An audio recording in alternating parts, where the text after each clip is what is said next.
Hello friends, welcome to my YouTube channel Samrat education. दोस्तों, आज की इस वीडियो में आप लोगों को बीएससी एग्रीकल्चर फोर्थ सेमेस्टर के एक विषय प्रिंसिपल्स ऑफ सीड टेक्नोलॉजी एजी 403 का छठवां लेक्चर कराने वाला हूं, जिसका टाइटल है seed certification, phase of certification, procedure for seed certification, field inspection. तो आज के इस वीडियो में हम लोग पूरा पढ़ेंगे छठवां लेक्चर। तो वीडियो थोड़ा लंबा हो सकता है, आप लोग वीडियो पूरा देखिएगा और वीडियो अच्छा लगे तो वीडियो को लाइक कीजिएगा, चैनल को सब्सक्राइब कीजिएगा और अपने दोस्तों का शेयर भी जरूर कीजिएगा। और यदि आप लोगों को इसका पीडीएफ चाहिए तो डिस्क्रिप्शन में व्हाट्सएप ग्रुप का लिंक और व्हाट्सएप नंबर दिया गया है, मैसेज करके आप लोग इसका पीडीएफ भी ले सकते हैं। तो फिर से एक बार देख लीजिए कि टाइटल क्या है इस लेक्चर का। टाइटल है seed certification, phases of seed certification, procedure for seed certification, field inspection. ठीक है, चलिए देखते हैं सीड सर्टिफिकेशन क्या होता है, मतलब बीज प्रमाणीकरण। ठीक है, पहले इसका इंट्रोडक्शन देखेंगे। तो इसकी परिभाषा क्या होती है सीड सर्टिफिकेशन की। तो यह एक ऐसी प्रक्रिया होती है जो बीज प्रमाणीकरण के दौरान बीज गुणवत्ता का अपक्षय करने वाले सभी कारकों को प्रभावी रूप से नियंत्रित करती है।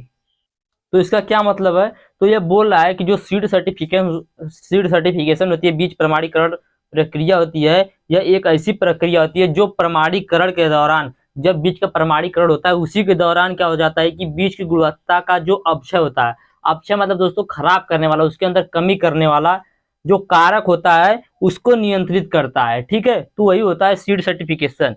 बीज प्रमाणीकरण एक ऐसी प्रक्रिया है जो बीज प्रमाणीकरण के दौरान बीज की गुणवत्ता का अपक्षय करने वाले कारक, अपक्षय मतलब नुकसान करने वाले, क्षति पहुंचाने वाले जो कारक होते हैं उनको प्रभावी रूप से नियंत्रित करता है। ठीक है, तो ये हो गया सीड सर्टिफिकेशन। आगे चलते हैं, सीड सर्टिफिकेशन का उद्देश्य क्या है। उद्देश्य क्या है सीड सर्टिफिकेशन का, उसका करने का मतलब क्या, क्यों किया जाता है। तो बीज प्रमाणीकरण का मुख्य उद्देश्य किसानों को उच्च गुणवत्ता संपन्न बीज उपलब्ध कराना है ताकि किसान अधिक आर्थिक लाभ प्राप्त कर सके। बीज प्रमाणीकरण का मुख्य उद्देश्य क्या है कि किसानों को उच्च गुणवत्ता वाला संपन्न बीज उपलब्ध कराया जा सके ताकि किसान अधिक आर्थिक लाभ प्राप्त कर सके। तो यह हो गया ऑब्जेक्ट। ठीक है, मतलब उद्देश्य। आगे चलते हैं, इसमें से एग्जाम में 1 से 2 क्वेश्चन जरूर पूछेगा इसी लेक्चर में से, तो आप लोग इसको जरूर पढ़ लीजिएगा। और ये जो क्वेश्चन मैं अभी बताने जा रहा हूँ, भारत में बीज प्रमाणीकरण का विकास, तो इसको पूछेगा, इसको थोड़ा सा विस्तार से पढ़ना, लेकिन मैं थोड़ा शॉर्ट में बताऊंगा, सिर्फ मेन पॉइंट बताऊंगा आप लोगों को। ठीक है, तो भारत में बीज प्रमाणीकरण का विकास, progress of seed certification in India. तो भारत में बीज प्रमाणीकरण की शुरुआत कब हुई थी, तो सन 1963 ईस्वी में हुई थी। भारत में बीज प्रमाणीकरण की शुरुआत सन 1963 ईस्वी में हुई थी। भारत में बीज प्रमाणीकरण की शुरुआत 1963 में नेशनल सीड कारपोरेशन एनएससी, इसका शॉर्ट में नेम है एनएससी, एनएससी की स्थापना के साथ हुई थी। ठीक है, 1966 में सीड एक्ट जो हुआ, लागू हुआ था। सीड एक्ट कब लागू हुआ था, सन 1966 ईस्वी में। सन 1971 में बीज मानक बनाए गए और बीज प्रमाणीकरण के विभिन्न राज्यों में स्टेट सीड सर्टिफिकेशन एजेंसी की स्थापना की गई। तो हम लोगों ने क्या देखा कि भारत में बीज प्रमाणीकरण का विकास कैसे हुआ। तो भारत में बीज प्रमाणीकरण की शुरुआत सन 1963 ईस्वी में हुई। इसके बाद सन 1966 ईस्वी में सीड एक्ट लागू हुआ। फिर सन 1971 ईस्वी में बीज मानक बनाए गए और बीज प्रमाणीकरण के लिए विभिन्न राज्यों को स्टेट सीड का सर्टिफिकेशन एजेंसी की स्थापना की गई। तो उम्मीद करते हैं यहाँ तक आप लोगों को समझ में आया होगा। आगे चलते हैं, conditions for seed certification agency, बीज प्रमाणीकरण संख्या के लिए शर्तें। ठीक है, क्या शर्त है बीज प्रमाणीकरण जो संस्था होती है उसके लिए क्या शर्त रखी गई है उसको देखेंगे। इसमें जो पहला पॉइंट हुआ है स्वायत्त का है, मतलब ऑटोनॉमस बॉडी। ठीक है, तो यह किसी अन्य संस्था के नियंत्रण में नहीं होनी चाहिए, इसका कार्य स्वतंत्र होना चाहिए। तो जो बीज प्रमाणीकरण संस्था है इसकी पहली शर्त यही है कि जो भी संस्था हो वह अन्य संस्था के नियंत्रण में नहीं रहनी चाहिए, यह स्वतंत्र होनी चाहिए, इसका कार्य जो है वह स्वतंत्र होना चाहिए। It's should not be under the control of any other institution, its function should be independent. अगला शर्त उसका यह है कि इसे बीज के उत्पादन व विपणन में भाग नहीं लेना चाहिए। तो बीज प्रमाणीकरण संस्था का दूसरा उद्देश्य है कि इसे बीज के उत्पादन और विपणन में भाग नहीं लेना चाहिए। इसका तीसरा उद्देश्य यह है कि इसे संपूर्ण देश में उपयोग किए जाने वाले प्रमाणीकरण मानकों को मानना चाहिए ताकि एकरूपता बनाकर रखी जाए। तो हमने 3 पॉइंट कौन कौन सा देखा। हमने पहला पॉइंट देखा कि यह किसी अन्य संस्था के अंडर में काम नहीं करना चाहिए, इसका काम स्वतंत्र होना चाहिए। दूसरा पॉइंट देखा कि इसे बीज के उत्पादन व विपणन में भाग नहीं लेना चाहिए। तीसरा पॉइंट हम लोगों ने देखा कि इसे संपूर्ण देश में उपयोग किए जाने वाले प्रमाणीकरण मानकों को मानना चाहिए ताकि एक रूपता बनाकर रखी जा सके। ठीक है, अगला शर्त है कि इसे न लाभ न हानि के सिद्धांत पर कार्य करना चाहिए ताकि यह ईमानदारी से कार्य कर सके। तो इसका चौथा शर्त यही है सीड सर्टिफिकेशन का, बीज प्रमाणीकरण संस्था का, कि इसे लाभ और हानि के सिद्धांत पर कार्य करना चाहिए ताकि यह ईमानदारी से कार्य कर सके। अगला पॉइंट इसका, सॉरी 5 पॉइंट ही था। तो 5 पॉइंट कौन कौन सा था। 5 पॉइंट पे पहला पॉइंट यह था कि यह किसी अन्य संस्था के अंडर में काम नहीं करना चाहिए, यह स्वतंत्र रूप से कार्य करना चाहिए। दूसरा पॉइंट है इसे बीज के उत्पादन और विपणन में भाग नहीं लेना चाहिए।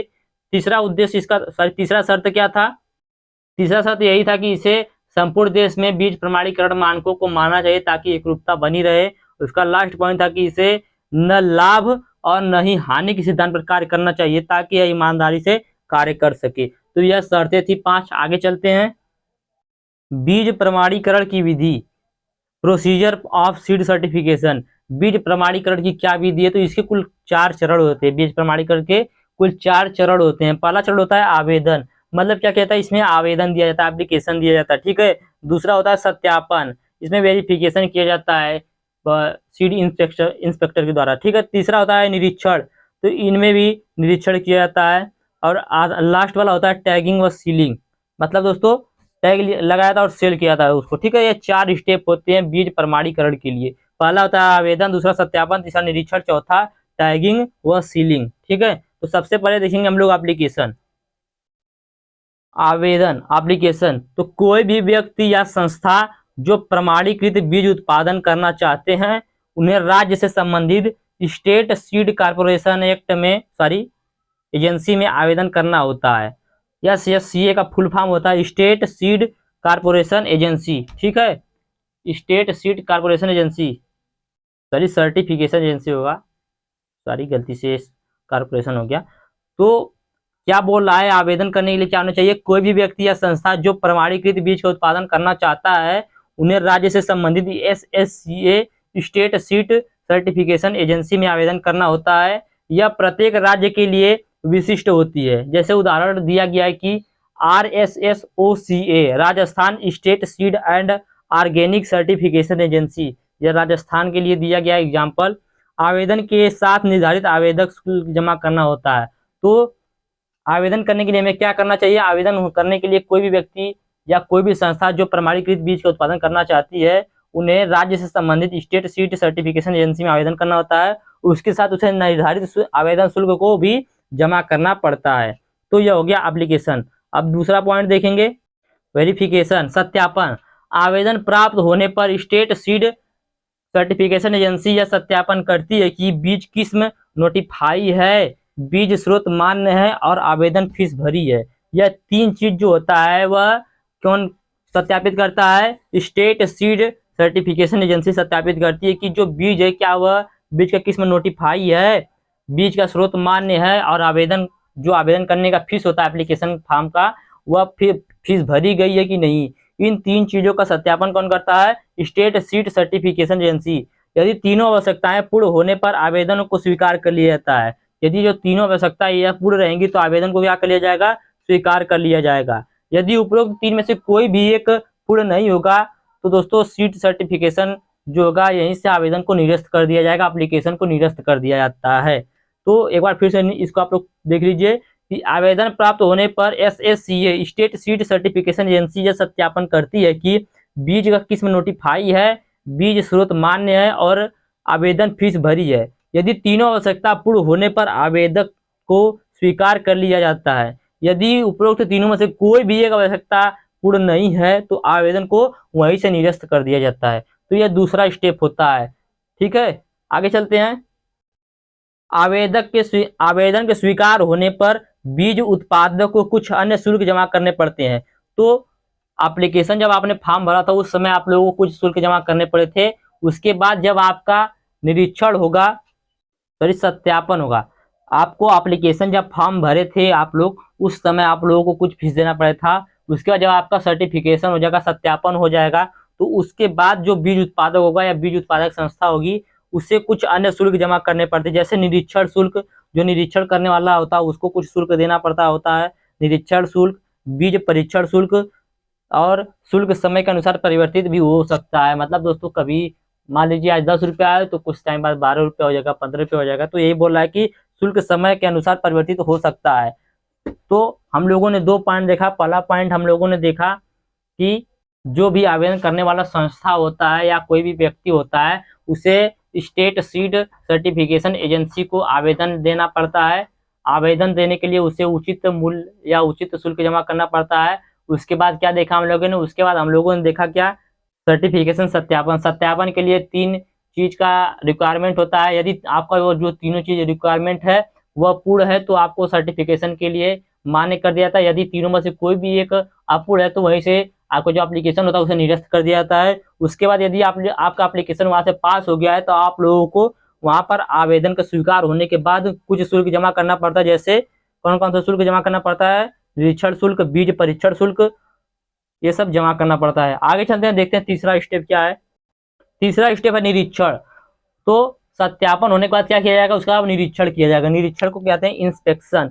तो ये 2 प्रकार से विभाजित किया जाता है इसको, ठीक है। पहला होता है खेत निरीक्षण, दूसरा होता है बीज निरीक्षण। फील्ड इंस्पेक्शन, दूसरा सीड इंस्पेक्शन। तो सबसे पहले देखेंगे फील्ड इंस्पेक्शन। तो खेत निरीक्षण, स्टेट सीड सर्टिफिकेशन एजेंसी एक बीज निरीक्षक को नियुक्त करती है। जब आप वहां पे अपना आवेदन देंगे उसके बाद उसको सत्यापित कर दिया जाएगा, तो जो स्टेट सीड सर्टिफिकेशन एजेंसी होती है वह क्या करती है? एक निरीक्षक को नियुक्त करती है जो फसल वृद्धि की उपयुक्त अवस्थाओं पर खेत का निरीक्षण करता है। जो फसल की वृद्धि की उपयुक्त अवस्थाओं पर उसका क्या करता है? निरीक्षण करता है। खेत निरीक्षण के दौरान बीज उत्पादन व बीज निरीक्षक दोनों का खेत में उपस्थित होना अनिवार्य है। तो कौन सी वृद्धि की अवस्थाओं पर खेत का निरीक्षण करता है उसको आप लोग देख लीजिए। सामान्यतः खेत निरीक्षण निम्न 5 फसल वृद्धि अवस्थाओं पर की जाती है। पहला बुआई के समय पर उसका निरीक्षण किया जाएगा, उसके बाद पुष्पन के समय पर, उसके बाद पुष्पन के दौरान, उसके बाद फसल परिपक्वता पर, उसके बाद फसल की कटाई पर। तो यह 5 बार खेत का जो है वह निरीक्षण किया जाता है। तो एक बार फिर से देख लीजिए कौन कौन से समय पर। तो बुआई के समय, पुष्पन से पहले, पुष्पन के दौरान, फसल की परिपक्वता पर, फसल की कटाई पर। तो उम्मीद करते हैं यहाँ तक आप लोग समझ गए होंगे। अब इसमें दूसरा पॉइंट जो था सीड इंस्पेक्शन, उसको देख लेते हैं। उससे पहले देखेंगे कि जो इंस्पेक्शन करने वाला होता है, निरीक्षण करने वाला होता है, वह कुछ और चीज़ों को खेत में देखता है और चीज़ों का खेत में निरीक्षण करता है। जैसे आइसोलेशन डिस्टेंस को, पृथक्करण दूरी को। इसके लिए क्या करता है? इसके लिए वह खेत के चारों ओर चक्कर लगाता है। खेत जैसे आपका है तो इसके खेत के चारों ओर आपका चक्कर लगाएगा, ठीक है, जो निरीक्षण करने वाला होता है। उसके बाद रैगिंग करता है, रोगिंग करता है। इसके लिए बीज निरीक्षक खेत के अंदर एक स्कीम के अनुसार निश्चित पैटर्न में भ्रमण करता है। बीज निरीक्षक 6 पैटर्न में आपके खेत में भ्रमण कर सकता है, ठीक है। तो यह हम लोग स्टेप देख रहे हैं। इसके बाद क्या होता है आगे चलते देखते हैं। निरीक्षण के बाद जब वह निरीक्षण कर लिया, जो निरीक्षण करने वाले व्यक्ति है वह निरीक्षक आपके खेत में कर लिया। निरीक्षक करने के बाद यदि बीज फसल का 1/3 से कम भाग संदूषित हो, ध्यान दीजिएगा, यदि बीज फसल का 1/3 से कम भाग संदूषित हो तो बीज उत्पादक को उचित निर्देश दिए जाते हैं ताकि वह संदूषण को हटाकर न्यूनतम खेत मानकों को बनाकर रख सके।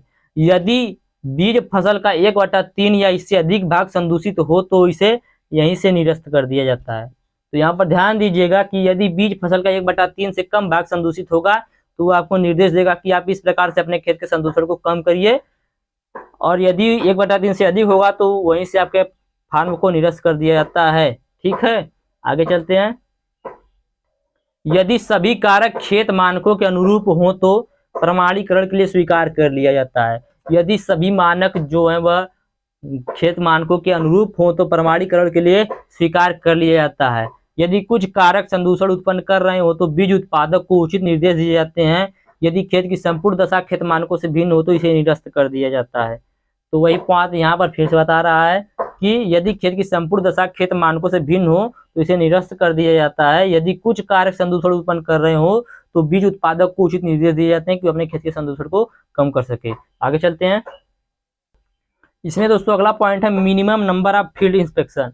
न्यूनतम खेत निरीक्षणों की संख्या, आधार व प्रमाणीकृत बीज उत्पादन के लिए खेत निरीक्षणों की संख्या व फसल वृद्धि अवस्थाएं एक फसल से दूसरी फसल में परिवर्तित हो सकती हैं। ठीक है, अगला पॉइंट है खेत काउंट्स की संख्या, नंबर ऑफ फील्ड काउंट, यह खेत के क्षेत्रफल के अनुसार निर्धारित किया जा सकता है। ठीक है, अगला पॉइंट है बीज निरीक्षण रिपोर्ट। तो अभी हम लोग सॉयल इंस्पेक्शन ही पढ़ रहे हैं, ठीक है, सॉरी फील्ड इंस्पेक्शन ही पढ़ रहे हैं, खेत निरीक्षण ही पढ़ रहे हैं, ठीक है, उसी में ये पॉइंट है बीज निरीक्षण रिपोर्ट। तो अभी तक निरीक्षण करने के बाद उसे जो रिपोर्ट प्राप्त हुआ है उसकी 4 प्रतियां बनाई जाती है, उसकी 4 कॉपी बनाई जाती है, 4 जेरॉक्स बनाया जाता है उसका। ठीक है, वह 4 जेरॉक्स 4 लोगों के पास भेजा जाता है, बीज उत्पादक के पास, सीड ग्रोवर होता है उसके पास भेजा जाता है, हेड ऑफिस में भेजा जाता है, रीजनल ऑफिस में भेजा जाता है, सीड इंस्पेक्टर को भेजा जाता है। किसे किसे? बीज उत्पादक को, मुख्य ऑफिस को, क्षेत्रीय ऑफिस को, बीज निरीक्षक को भेजा जाता है। ठीक है, अब चलते हैं आगे, देखते हैं। अभी तक हम लोगों ने देखा फील्ड इंस्पेक्शन, अब देखेंगे सीड इंस्पेक्शन, बीज निरीक्षण। तो बीज निरीक्षक बीज ढेर में से बीज के नमूने को लेकर संबंधित SSTL को भेजता है। अब SSTL का पूरा नाम क्या होता है? तो SSTL का पूरा नाम होता है state seed testing laboratory. State seed testing laboratory को भेजता है। स्टेट सीड टेस्टिंग लेबोरेटरी में बीज की गुणवत्ता से संबंधित परीक्षण किए जाते हैं। SSTL रिपोर्ट बनाकर बीज निरीक्षक को भेजती है। यदि बीज ढेर न्यूनतम बीज मानकों के अनुरूप होता है तो इसे प्रमाणीकरण के लिए स्वीकार कर लिया जाता है। यदि इसमें कोई कमी पाई जाती है तो इसे तुरंत निरस्त कर दिया जाता है। तो यहाँ पर ध्यान दीजिएगा कि जो बीज निरीक्षक होता है वह बीज ढेर में से बीज के कुछ नमूने लेता है, सैंपल लेता है और उसे लेकर कहाँ भेजता है? SSTL को भेजता है। SSTL का पूरा नाम होता है स्टेट सीड टेस्टिंग लेबोरेटरी। उसमें भेजने के बाद जो SSTL होता है वो बीज की गुणवत्ता से संबंधित परीक्षण करता है और SSTL रिपोर्ट बनाकर बीज निरीक्षक जो होता है उसको भेजता है। बीज निरीक्षक ने इसको सैंपल भेजा, अब फिर यह रिपोर्ट निकालकर किसे भेजेगा? बीज निरीक्षक को भेज देगा। यदि बीज ढेर न्यूनतम बीज मानकों के अनुरूप होता है तो इसे प्रमाणीकरण के लिए स्वीकार कर लिया जाता है। यदि कोई कमी होता है तो इसे तुरंत निरस्त कर दिया जाता है। ठीक है, आगे चलते हैं। चौथा पॉइंट था टैगिंग और सीलिंग। यदि SSTL की रिपोर्ट सकारात्मक आती है तो बीज ढेर को प्रमाणीकरण टैग और लेबल जारी कर दिया जाता है। बीज थैलों में भरकर उन्हें सील कर दिया जाता है। तो क्या बोल रहा है टैगिंग और सीलिंग में? यदि SSTL की रिपोर्ट, SSTL मतलब स्टेट सीड टेस्टिंग लेबोरेटरी की जो रिपोर्ट है वो पॉजिटिव आती है सर्टिफिकेशन के लिए, उसे सकारात्मक मिल गया है, तो दोस्तों क्या होगा? बीज ढेर को प्रमाणीकरण टैग और लेबल जारी कर दिया जाता है। जो बीज का ढेर होता है उसे प्रमाणीकरण और टैग लेबल जारी कर दिया जाता है। बीज को थैलों में भरकर फिर उन्हें सील कर दिया जाता है। ठीक है, फिर प्रमाणीकरण टैग पर बीज ढेर के बारे में जानकारी दी होती है। जो प्रमाणीकरण टैग होता है बीज का, उस पर क्या दिया होता है? निम्न प्रकार की जानकारी दी होती है। कौन कौन सी जानकारी दी होती है? बीज का प्रकार, किस प्रकार का बीज है, वह कौन सी किस्म का है, उसकी शुद्धता प्रतिशत, अंकुरण प्रतिशत, नमी प्रतिशत, प्रमाणीकरण की दिनांक, वैधता अवधि आदि दोस्तों उस पर दिया होता है। ठीक है, तो आप लोगों ने देख लिया टैगिंग और सीलिंग। आगे चलते हैं। जो बीज प्रमाणीकरण होता है, सीड सर्टिफिकेशन होता है, वह 8 महीने के लिए वैध होता है, लेकिन इसे 4 महीने और बढ़ाया जा सकता है। ठीक है, तो उम्मीद करते हैं आप लोगों को यह लेक्चर पूरी अच्छी तरीके से समझ में आया होगा। वीडियो अच्छा लगा तो वीडियो को लाइक कीजिएगा, चैनल को सब्सक्राइब कीजिएगा, और यदि आप लोगों को इसका नेक्स्ट लेक्चर चाहिए तो आप लोग कमेंट में नेक्स्ट लेक्चर लिखिएगा, आप लोगों को अगला लेक्चर मिल जाएगा। धन्यवाद, जय हिंद।